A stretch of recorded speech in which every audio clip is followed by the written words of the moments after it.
এই 15 বছরে যত খুন হয়েছে, যত লাশ পড়েছে, প্রত্যেকটি খুন, প্রত্যেকটি লাশের সঠিক তদন্ত সাপেক্ষে এর সাথে জড়িত সকল দোষীদেরকে উপযুক্ত শাস্তির ব্যবস্থা করা হবে। খুনি হাসিনা সহ তার যে দোসররা ছিল, তার মন্ত্রী পরিষদ ছিল, তার যে দলীয় নেতাকর্মীরা ছিল এবং তাদেরকে যারা প্রশাসনের ব্যক্তিরা যারা সহযোগিতা করেছিল, কেউই নিস্তার পাবে না ইনশাআল্লাহ। পৃথিবীর যেই প্রান্তেই থাকুক না কেন, যেই ট্রাইব্যুনাল গঠন করে অন্যায়ভাবে মিথ্যা সাক্ষী বানিয়ে জোর জবরদস্ত এদেশের বিশিষ্ট আলেম সমাজকে তারা শহীদ করেছিল, ফাঁসির কাস্টে যদি হত্যা করেছিল, ঠিক একই ট্রাইব্যুনালে তাদেরকে আবার বিচার করা হবে ইনশাআল্লাহ। এই হত্যার দায়ে তাদেরকে ফাঁসি দিতে হবে ইনশাআল্লাহ। এই জন্য বর্তমান যে অন্তর্বর্তীকালীন যে সরকার, আমরা তাদেরকে অভিনন্দন জানাই।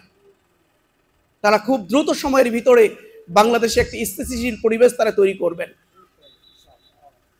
তারা রাষ্ট্রের সকল সেক্টর, যেই সেক্টরগুলো অনিয়ম দুর্নীতির কারণে বিশৃঙ্খলা তৈরি হয়েছে, সকল সেক্টরগুলো মেরামত করে জনগণের সরকার প্রতিষ্ঠিত হওয়ার জন্য যে ধরনের পরিবেশ দরকার, সেই ধরনের পরিবেশ তারা তৈরি করবেন ইনশাআল্লাহ। এদেশের জনগণ আপনাদের সাথে আছে।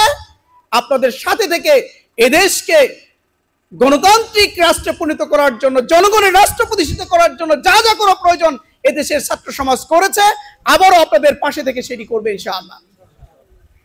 আজকে শহীদ পরিবারের সদস্যরা আছেন এখানে, যে অপূরণীয় ক্ষতি আপনাদের হয়ে গেছে, সেই ক্ষতি পূরণ করার মতো সাধ্য আমাদের নেই। শুধু এটুকু বলবো, আমরা অন্তর দিয়ে যেভাবে আপনাদের পাশে থাকবো, ভালোবাসা দিয়ে যেভাবে আপনাদের পাশে থাকবো, আল্লাহর কাছে দোয়া করব আল্লাহ রাব্বুল আলামিন এর উত্তম যা যা আপনাদের সন্তানকে দান করুন, আর আপনাদেরকে ধৈর্য ধারণ করার তৌফিক দান করুন। এবং আপনাদের পাশে, আপনি এক সন্তান হারিয়েছেন, এদেশের লক্ষ লক্ষ ছাত্র জনতাকে আপনার সন্তান হিসেবে আপনি কাছে পেয়েছেন।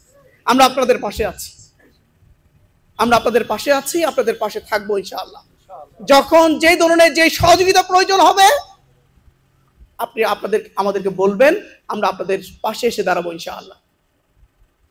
আর আপনাদের যে ঐকান্তিক চাওয়া, আপনার সন্তানের খুনিদের শাস্তি হোক, ফাঁসি হোক, নিঃসন্দেহে এই চাওয়াটা আপনাদের প্রত্যেকের মনের মধ্যে আছে ইনশাআল্লাহ। আপনাদের এই দাবিটা বাস্তবায়নের জন্য এদেশের ছাত্র সমাজ, এদেশের জনতা রেডি আছে এবং সেই কাজটি করবে ইনশাআল্লাহ। যেখানেই থাকুক না সেখান থেকে তাদেরকে ধরে নিয়ে আসা হবে, ফিরিয়ে নিয়ে আসা হবে বাংলাদেশের মধ্যে, বাংলাদেশের জনগণের সামনেই তাদের বিচার হবে ইনশাআল্লাহ। যতক্ষণ পর্যন্ত এই খুনি হাসিনা সহ সন্ত্রাসীদের, খুনিদের বিচার হবে না, ততক্ষণ পর্যন্ত আমরা রাজপথ থেকে নামবো না ইনশাআল্লাহ। এদেশের ছাত্র জনতাকে সাথে নিয়ে তাদের বিচার না হওয়া পর্যন্ত আমরা রাজপথ থেকে ছেড়ে যাব না। তাদের বিচার হওয়ার পরেই আমাদের শহীদ ফ্যামিলিগুলো শান্তি পাবে, শহীদরা হওয়ার তৃপ্তি পাবে যে হ্যাঁ, আমাদের খুনিদের বিচার এদেশের মাটিদের জনগণের সামনে হয়েছে। এই জন্য সেই প্রত্যাশা রেখেই আমরা আল্লাহর কাছে দোয়া করছি, আল্লাহ সাহায্য করুন আমাদেরকে।